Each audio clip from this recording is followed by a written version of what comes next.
سکھائی ہیں۔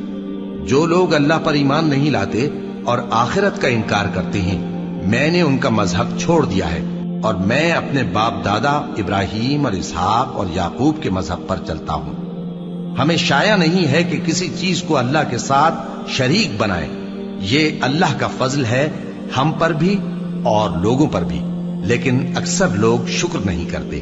اے میرے قید خانے کے رفیقو، بھلا کئی جدا جدا آقا اچھے یا اللہ جو اکیلا ہے سب پر غالب ہے؟ جن چیزوں کی تم اللہ کے سوا پرستش کرتے ہو وہ صرف نام ہی نام ہیں جو تم نے اور تمہارے باپ دادا نے رکھ لیے ہیں۔ اللہ نے ان کی کوئی سند نازل نہیں کی۔ سن رکھو کہ اللہ کے سوا کسی کی حکومت نہیں ہے۔ اس نے ارشاد فرمایا ہے کہ اس کے سوا کسی کی عبادت نہ کرو، یہی سیدھا دین ہے، لیکن اکثر لوگ نہیں جانتے۔ اے میرے قید خانے کے رفیقو، تم میں سے ایک جو پہلا خواب بیان کرنے والا